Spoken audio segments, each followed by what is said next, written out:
Assalamualaikum. This is Tahir Afaki and you are watching my channel Wide Vision. हमारा आज का मौजू है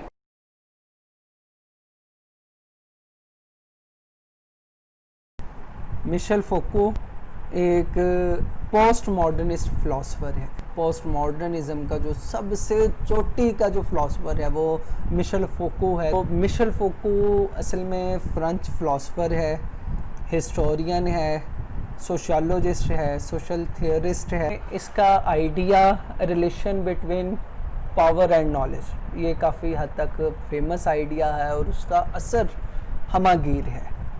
इसके अलावा मिशेल फूको को पोस्ट स्ट्रक्चरलिस्ट भी कहते हैं और पोस्ट मॉडर्निस्ट भी।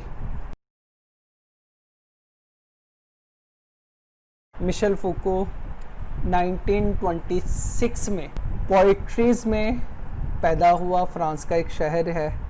इसका ताल्लुक़ अपर मिडिल क्लास फैमिली से था।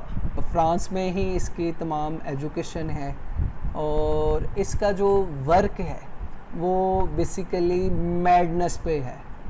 मेंटल हाउसेस में जाके इसने अपना प्रैक्टिकल वर्क किया। इसके जो बेस है इसके आइडियाज़ की वो मैडनेस से है। फ्रेम ऑफ माइंड जो इसने बनाया हुआ उसमें यही है कि इंसान अपने माहौल में इनग्रिप्ड है। इसमें इस हद तक अपने एनवायरनमेंट का कैदी है कि इससे हट के वो सोच ही नहीं सकता।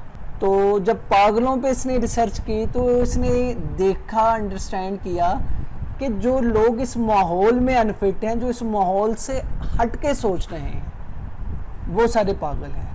मिशेल फूको के मुताबिक ये लोग जो हैं ये अपने माहौल से हटकर सोचने वाले हैं। इनकी थिंकिंग बहुत ज़्यादा ब्राइट है। तो यही वजह है कि इसकी जो पोस्ट मॉडर्निस्ट की थ्योरी है ये बिल्कुल अलग है। तो अगर हम देखें इसकी बुक्स जो हैं, द हिस्ट्री ऑफ मैडनेस, ये इसकी पहली किताब है, 1961 में आई है हिस्ट्री ऑफ मैडनेस। तो ये बिल्कुल इसी पे है। नेक्स्ट इसकी किताब है द बर्थ ऑफ क्लिनिक, 1963 में ये लिखी गई। The order of things, the order of things बिल्कुल ये बहुत ही असरात इस किताब के हैं।